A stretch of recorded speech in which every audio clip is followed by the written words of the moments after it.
Il me semble que la psychanalyse a eu ses détracteurs, les a toujours. Elle a eu aussi ses admirateurs, ils sont moins nombreux, du moins en France. Et la psychanalyse donc a eu une existence publique. Freud l'a voulu aussi, avec son international, avec ses publications, avec ses interventions dans disons, dans le débat public de son époque. Mais il a aussi donné une autre indication qui est, pour les psychanalystes, beaucoup plus proche de l'expérience analytique. Non pas que toutes ces propositions publiques n'aient pas d'intérêt, au contraire, néanmoins, elles ne sont pas directement branchées à l'expérience analytique. Freud a donc énoncé quelque part, reprenant un mot de Ovide, me semble-t-il, qu'il était là pour remuer les enfers. Et cette proposition est vraie. Elle est vraie parce que nombre de personnes, encore aujourd'hui, peuvent dire de la psychanalyse et de ce qu'elle a apporté à la société que tout cela existe, mais qu'elle n'y croit pas. La psychanalyse, en effet, remue des choses que personne n'a envie de croire. Et comme personne n'a envie de croire, il y a soit un discrédit, soit, et c'est plus intéressant,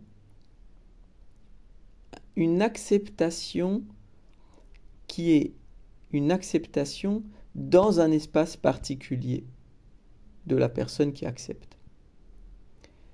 Et nous arrivons ici donc à l'idée qu'il y a de l'inconscient, mais il y a aussi un autre rapport plus compliqué avec l'existence humaine, un rapport qui est un rapport à la crypte étant les soubassements, plutôt ce qui est enfoui avant même que l'inconscient n'émerge. Alors c'est une proposition qui a été faite par Freud, évidemment, vers la fin de sa vie, à partir du souvenir sur l'Acropole, c'est-à-dire d'une lettre qu'il écrit à Romain Rolland, et qu'il va travailler tout au cours de sa vie dans la dernière partie. De quoi s'agit-il ? Il s'agit du fait que devant un événement, on peut se retrouver devant deux propositions contradictoires. Freud, en l'occurrence, devant l'Acropole, se dit « la chose est là, mais elle n'existe pas ». Ou alors « eh bien donc ça existait ». Une partie de lui n'avait jamais cru à l'existence de l'Acropole et l'autre l'avait sous les yeux. Ceci entraînant chez lui une déchirure du moi, avec pour conséquence qu'il existerait dans la même personne deux individus autonomes, chacun ayant à charge une partie de la réalité contradictoire avec la réalité de l'autre. Donc ces deux individus ne peuvent pas, je dirais, s'entendre. Et ici, vous avez donc la figuration, sur un plan plus général, de ce que la psychanalyse met sous les yeux d'une société.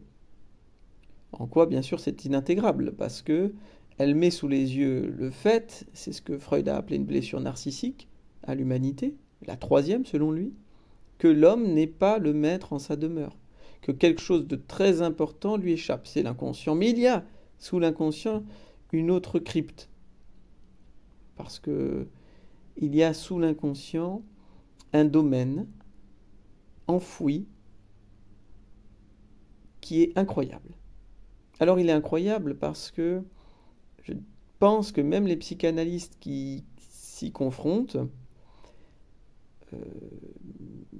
sont déroutés. Parmi ceux qui se sont confrontés à cette question, il y a évidemment Nicolas Abraham et Maria Torok, le célèbre couple qui a écrit un certain nombre de textes, L'écorce et le noyau, un autre sur l'homme au loup, et qui a eu une réception grande dans le milieu analytique pour ensuite, disons, tomber en désuétude. Et ils disent quoi ? Ils disent qu'en fait, sous l'inconscient représentatif, sous l'inconscient symbolisé, il y a un territoire peuplé de fantômes, de monstres, de figures mythologiques, un lieu, dirait-on, pré-oedipien, un lieu qui se transmet sans qu'on en parle, un lieu qui se transmet donc d'une génération à l'autre, dans une culture, dans une famille, dans un groupe humain. Et il avère que certaines personnes y ont parfois accès. Et quand elles y ont accès, c'est dans un tourment difficile.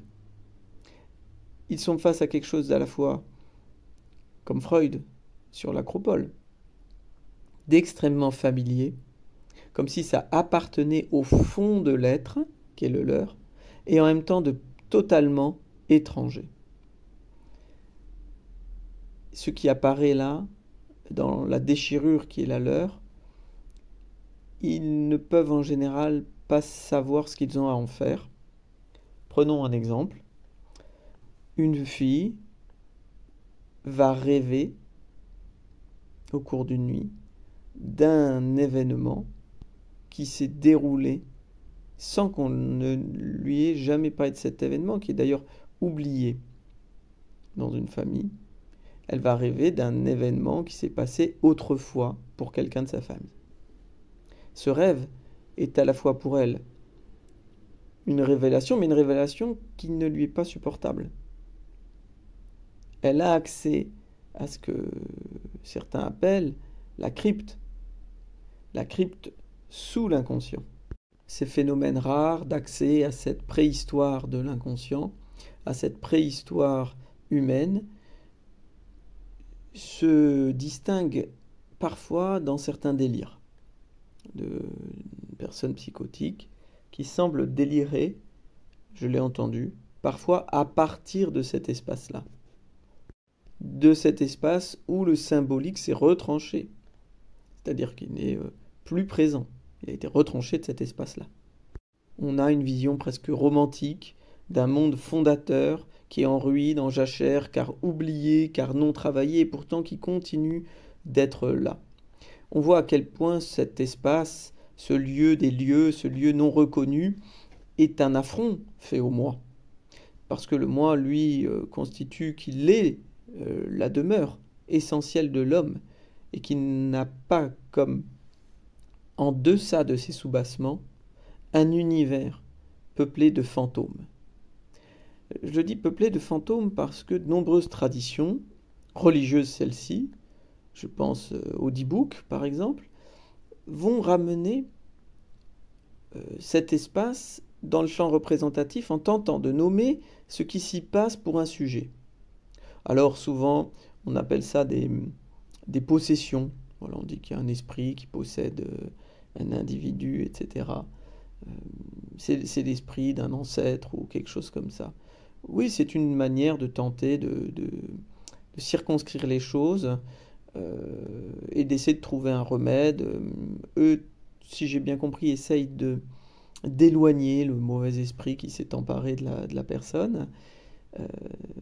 Mais en psychanalyse, peut-être tentera-t-on à la fois de localiser ce dont il s'agit et de tenter de le symboliser avec des mots nouveaux et pas simplement avec des formules magiques pour l'éloigner. Voilà, donc on a une psychanalyse qui est cryptique, qui est une crypto-psychanalyse parce que d'abord, elle ne peut pas afficher ce dont elle traite dans l'espace commun. Et par conséquent, elle est condamnée à avoir une pratique cryptique. Par ailleurs, il y a dans la psychanalyse la nécessité de comprendre qu'il y a sous l'inconscient la crypte. Et que quand cela surgit, il est nécessaire de comprendre de quel espace ce qui arrive provient. Voilà pour la crypto-psychanalyse.